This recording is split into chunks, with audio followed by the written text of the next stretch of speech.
Assalamualaikum warahmatullahi wabarakatuh. Baik kawan-kawan mahasiswa, kesempatan kali ini kita akan membahas tentang pasar falas. Falas ini adalah valuta asing.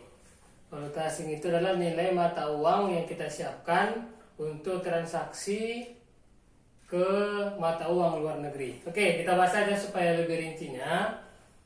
Pasar falas ini adalah sebagai tempat transaksi internasional. Ya, kalau sudah dikatakan valuta asing berarti kita menyangkut terhadap internasional, negara-negara lain, mata uang negara lain. Siapa saja itu? Ini kita fokuskan kepada perdagangan. Berarti kalau perdagangan itu adalah yang disebutkan sebagai importir, ada pula disebutkan orang sebagai eksportir. Kalau umpamanya importir ini adalah orang yang membeli, orangnya kan begitu. Kalau di ekonomi ada demand dan supply. Demand dan supply ini juga sudah kita bahas itu. Demand adalah permintaan. Siapakah yang melakukan permintaan itu? Pembeli. Supply adalah penawaran. Siapakah yang melakukan penawaran itu? Yang melakukan penawaran itu adalah penjual. Dan keduanya ini apabila stabil akan dikatakan market equilibrium atau keseimbangan pasar. Market adalah pasar, equilibrium adalah keseimbangan. Berarti kesuksesan pasar falas itu apabila mencapai ke titik market equilibrium atau keseimbangan pasar. Apabila tidak seimbang berarti itu akan terjadi dua keadaan. Yang pertama itu adalah excess demand. Excess demand ini adalah kelebihan, excess ini kelebihan. Demand adalah permintaan, berarti kelebihan permintaan. Kalau bahasa kitanya terlalu banyak pembeli. Excess supply berarti terlalu banyaknya, berlebihnya penjualan atau berlebihnya penawaran, atau kita bahasakan menjadi terlalu banyak penjual yang ada di pasar. Apabila salah satu excess demand atau excess supply terjadi, berarti tidak terjadilah yang dinamakan dengan kesuksesan pasar atau market equilibrium atau keseimbangan pasar. Oke. Untuk pasar internasional, falas ada 3 metode atau 3 ketentuan, 3 cara yang ada dalam teori ilmu ekonomi. Yang pertama adalah sistem penetapan kurs. Sistem penetapan kurs ini ada 3.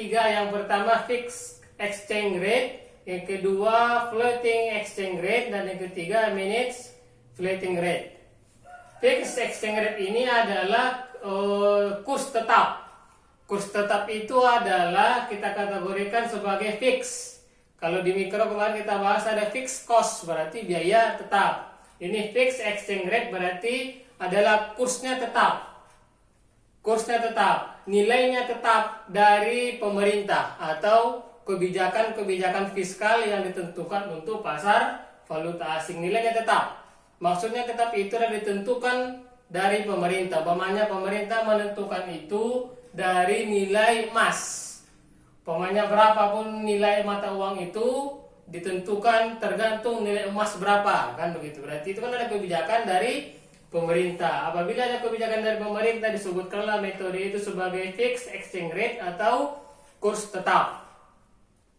Yang kedua adalah floating exchange rate. Ini adalah kurs mengambang. Kalau kita bahasakan dalam bahasa kita, nilainya fluktuasi. Tergantung bagaimana demand dan supply. Berarti tergantung kekuatan pasar. Tergantung bagaimana situasi pasar, bagaimana mekanisme pasar. Apabila memang terlalu banyak pembeli, berarti harganya itu akan mahal kursnya. Apabila lebih banyak penjualnya daripada pembelinya, berarti harganya bakalan murah secara otomatis. Ditentukan oleh kekuatan-kekuatan pasar. Keadaan yang menentukan menyerahkan kepada pasar itu tergantung bagaimana demandnya, bagaimana supply-nya, dikatakan sebagai floating exchange rate atau kurs mengambang. Tidak bisa kita tentukan, lihat aja bagaimana keadaan pasar, selesai. Dan yang ketiga disebutkan sebagai managed floating rate. Ini kombinasi dari fix dan floating. Kombinasi dari kurs tetap dan kurs mengambang. Maksudnya bagaimana? Tetap memberikan kepada keadaan kepada situasi pasar, kekuatan itu ada di kekuatan pasar, tetapi apabila memang tidak stabil, sebagai stabilizernya itu adalah pemerintah. Pemanya apabila memang terlalu rendah harga kurs itu, pemerintah mesti ikut campur tangan. Oke, paling rendah sekian ditentukan.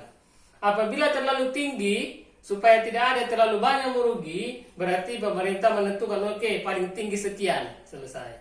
Dan itu pun tidak selalu, tergantung bagaimana keadaan pasar. Apabila memang pemerintah melihat dianggap perlu untuk campur tangan, ikut campur tangan.